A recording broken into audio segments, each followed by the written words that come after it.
Hello my dear students, hope you all are fit and fine.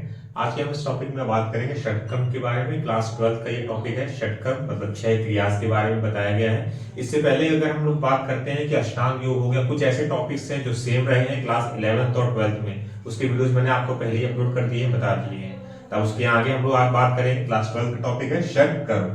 षट का मतलब होता है 6 और कर्मांश, और यहाँ पे क्रिया के बारे में बताया जा रहा है, मतलब एक ऐसा प्यूरिफिकेशन प्रोसेस है बॉडी का जिनकी क्रिया से करने से हमारी बॉडी फिट रहती है और बहुत सारी डिजीजेस से हम दूर रहते हैं। तो मैंने जैसा कि आपको पहले बताया हुआ है कि योगा में जितने भी शब्दावली है, जितने भी वर्ड्स लिए गए हैं वो संस्कृत भाषा से ही लिए गए हैं। उसी में से एक शब्द हमारा लिया गया है षट। संस्कृत में षट को हम लोग बोलते हैं 6। सबसे पहला हमारा बताया गया है कपालभाति, फिर त्रिटक, नेति, धोती, नौली और बस्ती। इनके नाम से ही हमको समझ में आ रहा है कि इसमें कौन कौन सी क्रिया की जाएंगी। सबसे पहले हम बात करते हैं कपालभाति। कपालभाति में purification of frontal lobes and lungs.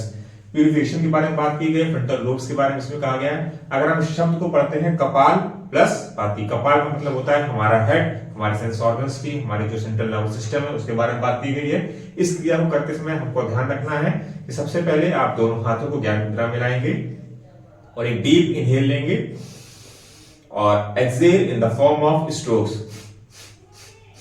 इस तरह 7 से 8 स्ट्रोक्स में आपने जो ऑक्सीजन ली है उसको आप बाहर करेंगे। ये हमारी कपालभाति की प्रक्रिया है। ऑक्सीजन इसमें इन्वॉल्व होता है, हमारे लंग्स के लिए प्यूरिफिकेशन भी सबसे बेस्ट होता है। अब अगला हम लोग नेक्स्ट पढ़ेंगे त्रिटक, जिसमें बताया गया है ब्लिंकिंग एंड ग्रेजिंग। मैंने हर एक जितने भी इसमें षटक्रम 6 क्रियास बताई गई उसके नाम से ही मैंने प्रयास किया हुआ कि उसके नाम से चीजों को आसानी से समझ जाए। कपालभाति में जैसे भी मैंने आपको बताया था कि कपालभाति रिलेटेड है लंग्स के लिए, आपकी प्यूरिफिकेशन ऑफ बॉडी के लिए। षटक्रम में क्रियास करते समय आप हमेशा पहले ध्यान रखेंगे जितनी भी क्रियास यहाँ पे की जा रही है वो सब आप एम्प्टी स्टमक करेंगे, खाली पेट किया जाता है। और हमेशा ध्यान रखें कि विशेषज्ञों की देख रेख में करें। इसके बाद जितने भी यहाँ पे आपको टॉपिक्स लिखे हुए हैं ये प्रैक्टिकल्स के भी सेशंस में भी आप लागू होता है। त्रिटक में हम लोग बात कर रहे हैं। त्रिटक में आप देखेंगे कि जब हम लोग एक डार्क रूम में इस त्रिटक क्रिया को करते हैं, एक डार्क रूम होता है और उसमें हम लोग एक कैंडल को जलाते हैं। 5 फीट की दूरी पे हम लोग कैंडल को रखते हैं और जलती हुई लौ को कंसंट्रेट होती है हम लोग देखते हैं। तो इससे हमारी क्या होगी, हमारी आई साइट स्ट्रांग होती है। और जैसा कि इसमें लिखा भी हुआ है त्रिटक, त्रिटक मतलब होता है टक लगा, कंटिन्यूअसली गेज करना, कंटिन्यूअसली देखना। इसका एक सेकंड प्रोसेस भी बताया गया है त्रिटक में। जैसे अगर आपको चीजें अवेलेबल नहीं है, डार्क रूम नहीं है या कैंडल नहीं है, तो हम लोग राइट थंब को at the top of level we see concentrate and moving towards right side and slowly moving towards left side. त्रिटक के बाद हम बात करते हैं नेति की। जल नेति के बारे में बात करेंगे। इसमें नेसल क्लींजिंग के बारे में बताया गया है। जिसे मैंने आपको पहले बताया था कि जितनी भी यहाँ क्रिया बताई गई हैं वो सारी हमारी बॉडी प्यूरिफिकेशन की बताई गई हैं। आप इसको इस नाम से आ सकते हैं, no N means nose and N means neti, यानी जल नेति क्रिया जो है वो नोज के क्लींजिंग के बारे में बताया गया है। इस प्रोसेस में हम ध्यान रखते हैं कि एक जल नेति पॉट को हम लोग लेते हैं। जल नेति पॉट में हम लोग warm water 30 to 40 degree Celsius पानी को हम लोग गर्म करते हैं, उसमें डालते हैं और उसके बाद में राइट नॉस्ट्रिल से हम लोग वाटर को इंसर्ट करते हैं और लेफ्ट नॉस्ट्रिल से हमारी वाटर को बाहर आता है। फिर अल्टरनेट दूसरे नॉस्ट्रिल का हम यूज करते हैं, दूसरे नॉस्ट्रिल में हम लोग वाटर को इंसर्ट करते हैं और फिर राइट नॉस्ट्रिल से वाटर को बाहर आता है। या आपके अस्थमा जो ड्राई कोल्ड कफ कोल्ड होता है उससे हम लोग बॉडी में बहुत राहत मिलती है। इस बात का आप ध्यान रखेंगे कि जब भी आप जल नेति क्रिया करते हैं तो जो उसके ऊपर बताई गई कपालभाति, इसकी प्रोसेस को हम लोग यूज करते हैं ताकि आपके नॉस्ट्रिल के आसपास जितना भी वाटर हमारी बॉडी में बचा है, नोज के आसपास ये वाटर हमारी हेड पे ना चला जाए। इस प्रोसेस करके पूरे वाटर हम लोग क्या करते हैं, बाहर निकालते हैं। अगली क्रिया है जिसमें बताया गया dhauti, cleaning of digestive tract and stomach. अब धोती में बताया गया है हमारे नोज क्लीन हो चुके हैं, कपालभाति से हम लोग के फ्रंटल लोब्स के बारे में बात की गई है। अब बात आती है नेक्स्ट धोती के बारे में। तो धोती क्रिया हमारे अब स्टमक में हम लोग आ चुके हैं। स्टमक को क्लीन, जो भी हम लोग चीजें फूड इंडस्ट डाइजेस्ट कर रहे हैं, खा रहे हैं, उसको क्लीनिंग कैसे प्रोसेस से किया जाए। तो उसमें बताया गया cleaning of digestive tract and stomach के बारे में। इसमें हम लोग इसका प्रोसेस अलग है बाकी क्रिया से। इसमें हम लोग 3 से 4 इंच का क्लॉथ लेते हैं, उसको हम लोग नमक पानी में डालते हैं और उस क्लॉथ को धीरे धीरे 22 फीट का लगभग क्लॉथ होता है, उस क्लॉथ को हम लोग धीरे धीरे अपने माउथ से इंसर्ट करते हैं और पूरे हमारे स्मॉल इंटेस्टाइन लार्ज इंटेस्टाइन तक क्लॉथ जाता है और फिर उसके बाद धीरे धीरे हम उस वाटर क्लॉथ को बाहर निकालते हैं। इस बात का ध्यान रखें कि जो धोती क्रिया है वो फर्दर 3 पार्ट्स में अलग अलग डिवाइड की गई है। वामन धोती, वामन है, वस्त्र धोती और दंड धोती। इसके बारे में भी इसमें बात की गई है षटकर्म क्रिया में कि फर्दर में वामन मतलब कुंजल क्रिया के बारे में बताया गया है। वस्त्र मतलब जो अभी मैंने आपको बताया था वस्त्र धोती के नाम से, इसमें क्लॉथ का हम लोग यूज करते हैं। और लास्ट हमारा क्या है, दंड धोती।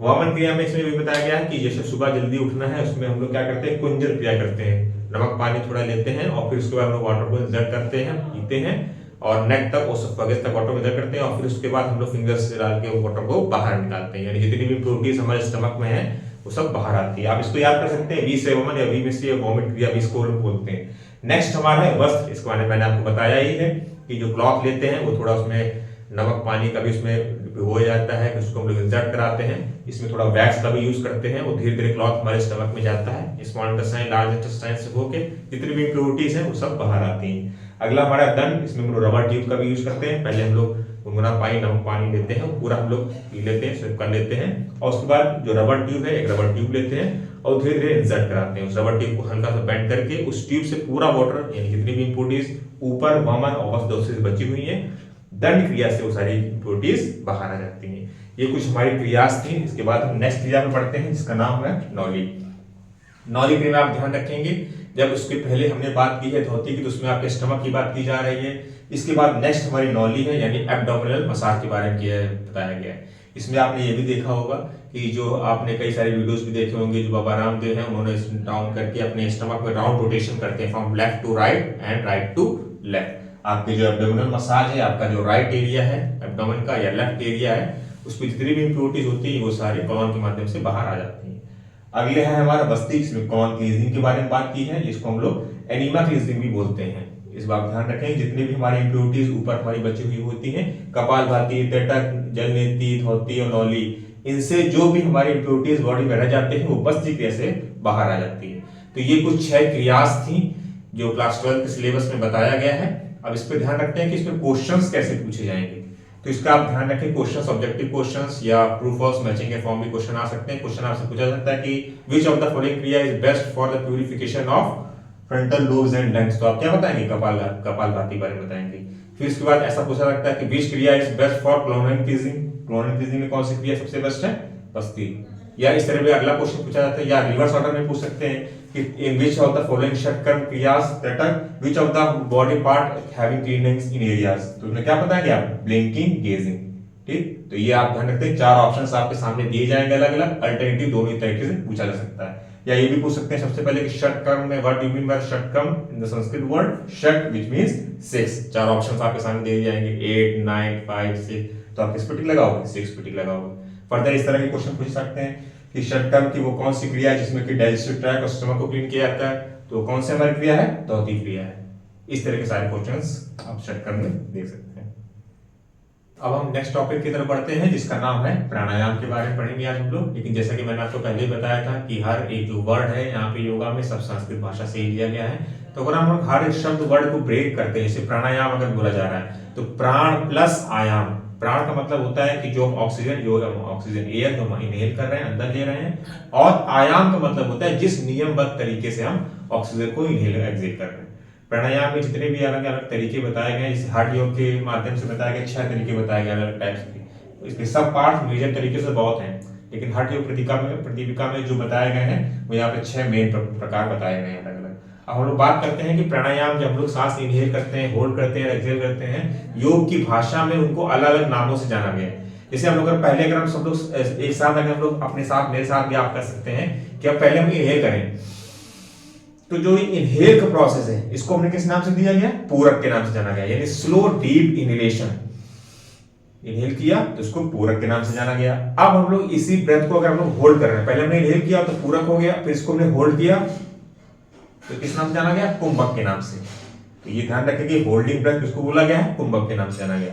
फिर पहले हमने इनहेल किया, होल्ड किया, अब क्या करेंगे? एक्सहेल करेंगे। तो जब एक्सहेल करेंगे तो उसको किस नाम से जानेंगे? रेचक के नाम से जानेंगे। तो ये 3 मेन एस्पेक्ट्स बताए गए हैं प्राणायाम में, क्योंकि प्राणायाम को मैंने आपको पहले बताया कि इसमें ऑक्सीजन इन्वॉल्व है, इनहेलेशन और एक्सहेलेशन दोनों के प्रोसेस से इन्वॉल्व होता है। तो योग की भाषा में आप ध्यान रखें 3 अलग अलग एस्पेक्ट बताए गए हैं। पूरक बताया गया है, फिर कुंभक बताया गया, और आप उनके लास्ट में क्या बताया गया? रेचक, यानी PKR के नाम से आप जान सकते हैं। पूरक हो गया, फिर इसके बाद कुंभक हो गया, फिर रेचक हो गया। ब्रेथ को हम लोग होल्ड कर रहे हैं फिर तो क्या बोला जाता है? उसको कुंभक बोला जाता है। फिर अगर हम ब्रेथ को हम लोग रिलीज कर रहे हैं तो क्या बोला जाता है? उसको रेचक बोला जाता है। और जब हम लोग ब्रेथ को इनहेल कर रहे हैं तो क्या बोला जाता है? पूरक के नाम से। तो ये 3 अलग अलग प्रोसेस हैं जो बताए गए हैं प्राणायाम में। आप लोग बात करते हैं कि हठ योग प्रतिपिका के हिसाब से कितने प्राणायाम यहाँ पे डिटेल में बताए गए हैं, उसको हम लोग सीखेंगे और कोशिश करेंगे हम लोग उसको डेली लाइफ में भी करें। तो सबसे पहले हम लोग उसमें बताया गया है अनुलोम विलोम, इसको हम लोग अल्टरनेट नॉस्ट्रिल ब्रेथ के नाम से भी जाना गया है। अनुलोम विलोम करते समय आप हमेशा ध्यान रखेंगे कि हाथ की मुद्रा को आप अपने पहले बनाएंगे। तो हाथ की मुद्रा हमने क्लास में भी आपको सभी बताया, मैं स्टूडेंट्स को बताता हूँ कि फर्स्ट फिंगर्स को डाउन करेंगे, लास्ट फिंगर को बाहर की साइड, इसको हम लोग विष्णु मुद्रा के नाम से भी जानते हैं। तो सबसे पहले अनुलोम विलोम करते समय ध्यान रखें, जो आपकी राइट थंब है वो राइट नॉस्ट्रिल पे रखेंगे। Now inhale from left nostril, आप लेफ्ट नॉस्ट्रिल से इनहेल करेंगे, फिर लेफ्ट को आप क्या करोगे, क्लोज करोगे और राइट नॉस्ट्रिल से एक्सहेल, फिर राइट से इनहेल और लेफ्ट से एक्सहेल। अब जहां से आप एक्सहेल कर रहे हैं फिर से इनहेल और राइट से एक्सहेल, फिर राइट से इनहेल। तो इसीलिए इसमें आपने देखा कि दो alternate nostril breath inhale exhale के बारे में बताया गया। इसको हम लोग ऐसे ही परफॉर्म भी करते हैं, इसलिए नाम क्या रखा गया, इसमें अल्टरनेट नॉस्ट्रिल ब्रेथ के नाम से जाना गया है। अगला है हमारा सूर्य वेदन, ये इसी का ही एक सब टाइप बताया गया है। जैसे कि मैं हमेशा आप लोग को शेयर करता हूँ, क्लास में बताता हूँ कि समर्स में हमेशा ध्यान रखें कि हमारी बॉडी में दो नॉस्ट्रिल्स पाए जाते हैं, इसको हम लोग सूर्य भेदी बोलते हैं नाड़ी, और यह चंद्र नाड़ी। तो जो सूर्य भेदन नाड़ी है उसको हम लोग क्या बोला गया, सूर्य वेदन के नाम से जाना गया है। अगर आप अपनी सूर्य वेदन नाड़ी को एक्टिवेट करना चाहते हैं तो हमने ध्यान रखें इसमें राइट नॉस्ट्रिल ब्रेथ बोला गया है, यानी जो आप अनुलोम विलोम स्टार्ट करेंगे वो कहां से हम स्टार्ट करेंगे, राइट नॉस्ट्रिल से, यानी जो इनहेलेशन होगा वो किससे होगा, अब हम इनहेल किससे करेंगे, राइट से, और एक्सहेल कहां से करेंगे, लेफ्ट से। यानी अनुलोम विलोम का वो प्रोसेस जिसमें हम इनहेलेशन को राइट नॉस्ट्रिल से स्टार्ट करते हैं उसको क्या बोला गया है, सूर्य वेदन। इससे हमारी सूर्य नाड़ी एक्टिवेट हो जाती है, इससे हमारी बॉडी को हीट यानी वार्म मिलता है। यानी अब विंटर में अगर बोला जाए कि आज विंटर्स के आज के सीजन में किसका अभ्यास करना चाहिए, किस प्राणायाम का अभ्यास करना चाहिए, सूर्य वेदन प्राणायाम का। अगला है हमारा थर्ड है उज्जयी प्राणायाम के बारे में बताया, जिसमें विक्टोरियस ब्रेथ और डीप इनहेलेशन के बारे में बताया गया है। उज्जयी आप नाम से भी समझ में आ रहा है, उज्जयी प्राणायाम, इसका मतलब है कि जब भी आप इनहेल करेंगे तो अपने जो आपका नेक प्रोसेस है इसको आप इनहेलेशन के समय डाउन करेंगे, और जब भी इनहेल करेंगे तो आप नोज से हमेशा ध्यान रखें इनहेल करते समय अपने नेक से साउंड को जनरेट करेंगे, यानी जो एयर का पासेज होगा आपके ओसोफेगस से उसमें साउंड को जनरेट करते हुए आपको करना है। फॉर एग्जांपल आप देखिए, और एक्सहेल करते समय भी आपको साउंड, फिर से इनहेल, यानी साउंड जनरेशन के साथ में जिस प्राणायाम क्रिया को हम करते हैं उसका नाम क्या है, उज्जयी। इसके सारे अलग अलग बहुत सारे इसमें लाभ हैं, आपको बेनिफिट्स मिलते हैं। जिनके भी क्वार्टर है या आयोडीन की कमी से उनको प्रॉब्लम्स हो रही है, या थायरॉक्सिन की जिनको प्रॉब्लम है, थायराइड से संबंधित जितनी बीमारियां हैं वो सब उज्जयी प्राणायाम से दूर होती हैं। अगला हम देखते हैं भ्रामरी प्राणायाम, जिसको हम लोग बी ब्रेथ के नाम से भी जानते हैं। इसमें हमने क्लास में आपको बताया कि जब भी भ्रामरी प्राणायाम करें तो साउंड आपको जनरेट करना है, जैसे हनी बीज करती हैं, हमिंग साउंड जिसको हम लोग बोलते हैं। तो इसके प्रोसेस को आप करते समय ध्यान रखेंगे कि अपने हाथ की जो आपके फिंगर्स है, पोस्चर्स हैं, तो कैसे करना है। फर्स्ट फिंगर को आईब्रो पे रखनी है, सेकंड नॉस्ट्रिल्स के पॉइंट पे रखेंगे, थर्ड और फोर्थ आप रखेंगे नोज के नीचे, और अपने थंब से ईयरबड्स को क्लोज करेंगे। For example you can see here and making humming sound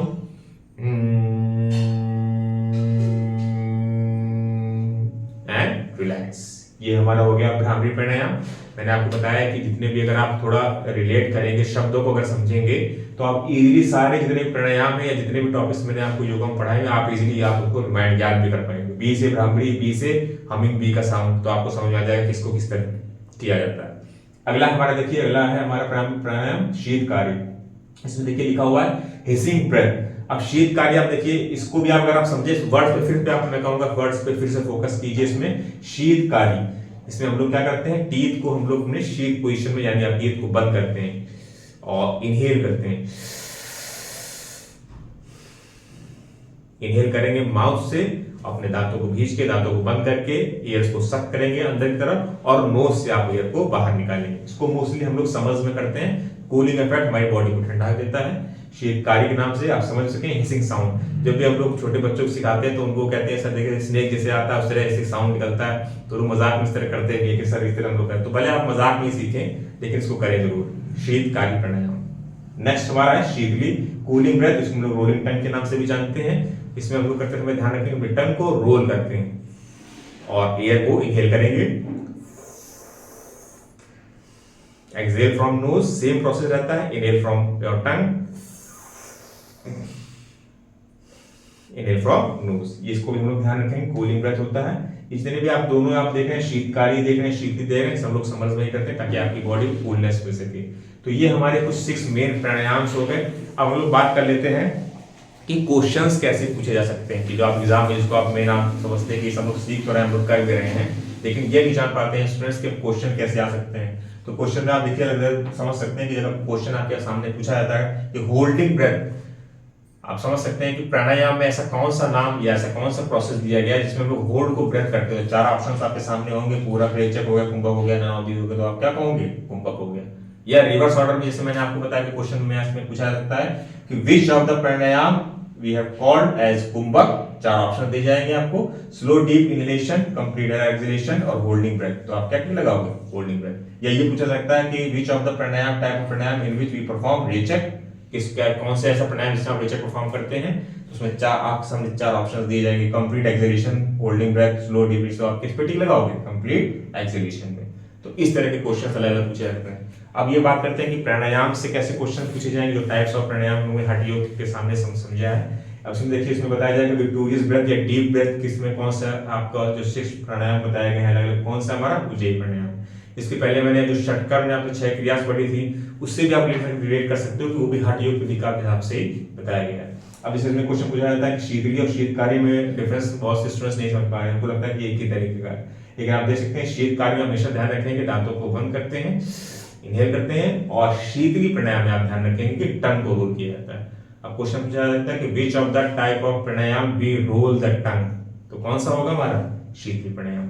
या in which of the following pranayama which is used as making a sound of honey bee, तो कौन सा हमारा है? ब्राह्मी प्राणायाम। which of the following pranayama we use alternate nostril inhale और exhale, तो कौन सा हमारा है? अनुलोम विलोम। तो इस तरह के कुछ क्वेश्चंस हैं जो आपके सामने एग्जाम में रखे भी जाएंगे, जो आने वाले एग्जाम में सही तरह से जो आया हो आप अपने क्वेश्चंस हो गए सारे क्वेश्चन, तो इसके आप प्रैक्टिस करें।